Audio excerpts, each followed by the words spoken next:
Hello everyone, today I'm going to be talking about which fools are the best and worst in Ship of Fools based off of the scale on the left.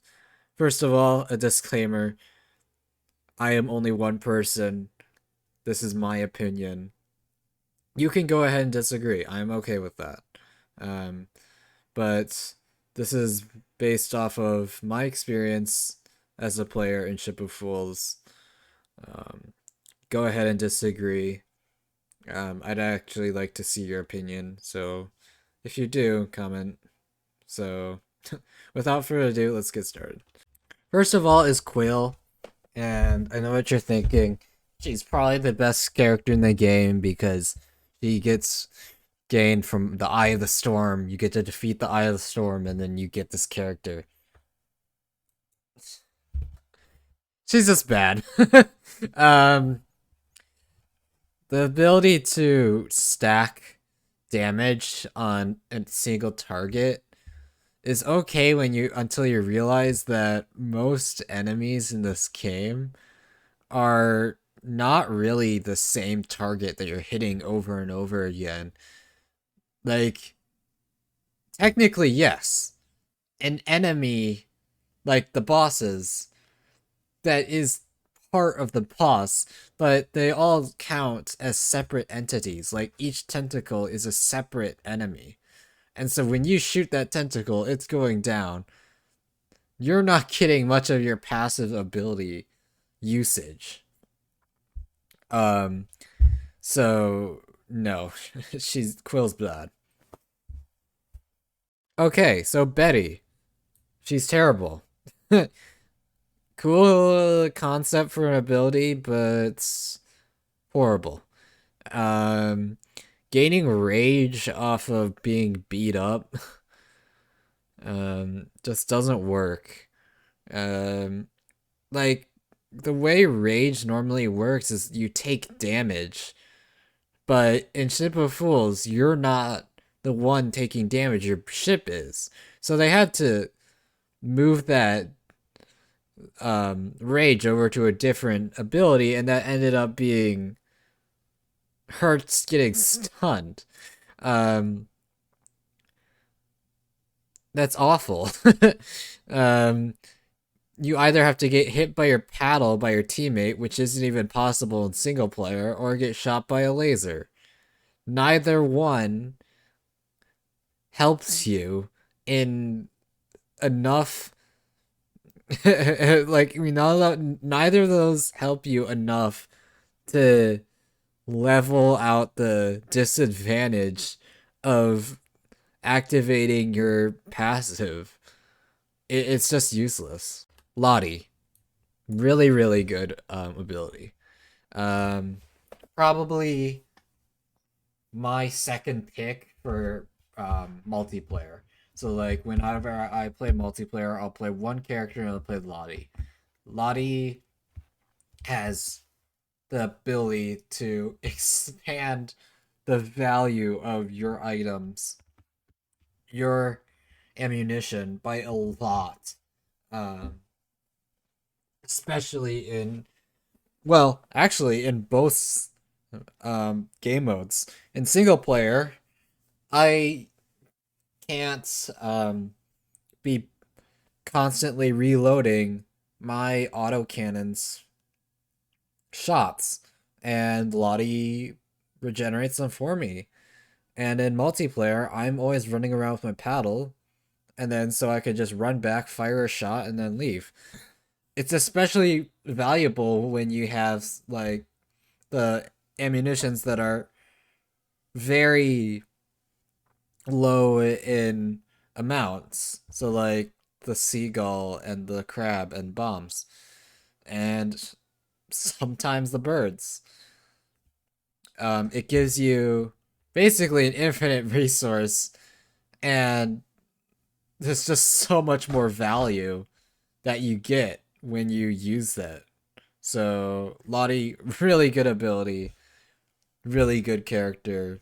Pretty difficult to get, but actually rewarding, unlike somebody. Krill stuff. You probably know where this guy's going if you watch my videos. He's the best. um, Paddle is not the superior damaging weapon, but the superior way to stay alive. I'll put it like that. And you can't do damage if you're not alive. It's basically my logic here. First of all, his stronger swing, which does double damage and also knocks back enemies, is on his second swing, which not only cuts down on the time it takes for him to knock back enemies, it keeps your boat much more safe because you can run around faster, swing faster because you're getting your knockback on your second hit. You're doing much more damage, and in a single player perspective, you're defending. It makes it way easier to defend your boat, and in a multiplayer perspective, it makes it so that you don't overlap on cannon abilities, and you can have one guy with all the power in their paddle and have one person with the power in their gun, and have specialized sets that really work well together. So Krill stuff is my other must-have in multiplayer, and always a must-have in single player. Cluck. He's garbage. Another super gimmicky, terribly hard to get character that is completely outclassed once you get him. I would say if he was much easier to get, I would put him in Find by Outclass or Situational. But he gets in the party so late. He's the last character I got in the game because it takes so long to collect all the birds and fire off all the eggs. And for what? You get this guy. He's funny and he's thematic to like the eggs, and it's all goofy and whatever. That doesn't redeem him in my eyes. If you're here to have fun and like goof off and make something stupid, then go ahead and pick him. Other than that, he's useless. The reason why is because you really, once you get him, you have such strong abilities that even if you don't have a specialized ammunition at the first boss, you're gonna survive through it. And then at the second boss, you will have a specialized ammunition because you can recycle your main ammunition into a new specialized one. So, useless. Hink is next, and I would say situational. The ability to do crit AoE damage is okay. I mean, the reason why I say he's very situational is because AoE is not hard to find. You have Pierce, you have Ricochet, you have the explosion, the general AoE effects. But and like critical, like building around critical is pretty finicky and can be make you pretty greedy when it comes to items. Um, just to get those AoE. And also AoE really only works against the peons and not big bosses, which is really what I need to counter most of the time is the big bosses. Like I need the boss killing items. And so he doesn't really provide much boss killing potential. So he's pretty good, I'll say. But out very situational. I wouldn't take him every time. But if you want to create a funny build, he probably can do that. Shelby. Fine but outclassed. Shelby is basically Lottie, but it gives your gun steroids instead of recharging ammunition, which is fine. But Lottie's is just better. In the competition of like whose ability when you load their cannon is better, Lottie will always win. And that's because of the sheer amount of value that Lottie gives you with her regenerating ammunition. Like Shelby's not bad. I won't say Shelby's bad. Like I would say Shelby's really good if Lottie wasn't just here. Um, but yeah, she's just outclassed by Lottie. Um, so she's a really good character, I'll say. Um, just if you have Lottie, take Lottie, but if you don't have Lottie, take Shelby. Shelby's really good. I do enjoy using Shelby a lot. Next up is Gil. Gil is a very newbie oriented character. I won't say he's bad, but once you're in the late game, you'd have no need for him. The reason for this is that damage doesn't really scale with harpoons very well.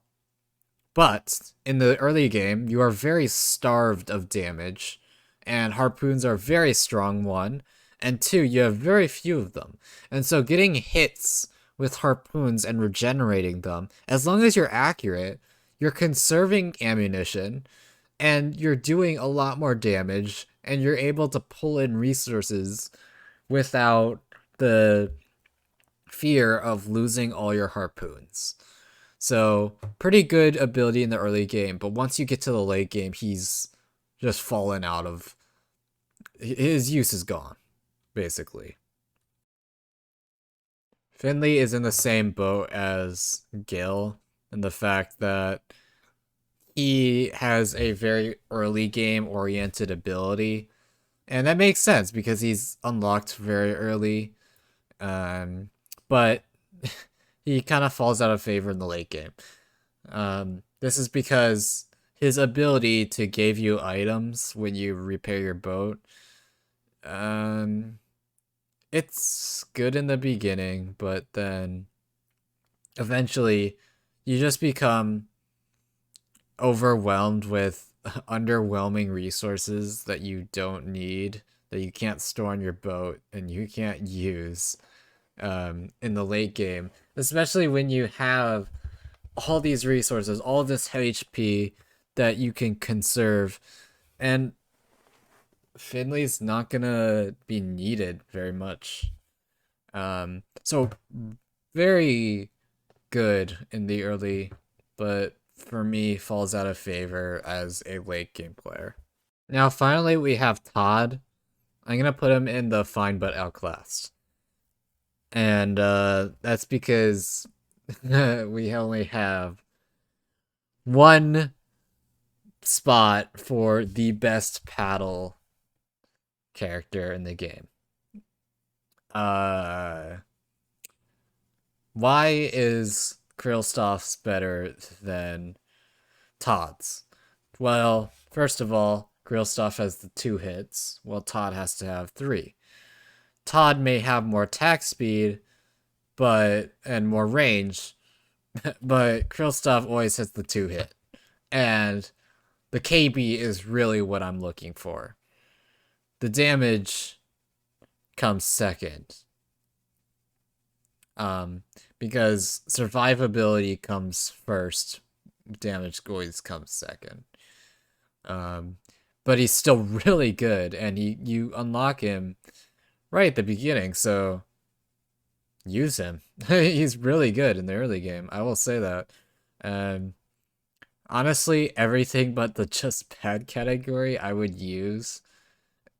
In fact, I probably have used all these characters. Because they're pretty good. Honestly, most of the characters in this game are really good. I just think with the few flaws that they have down here, I think there are a few oversights when designing these characters. This guy, however, I don't think that was an oversight. I think they're just having fun.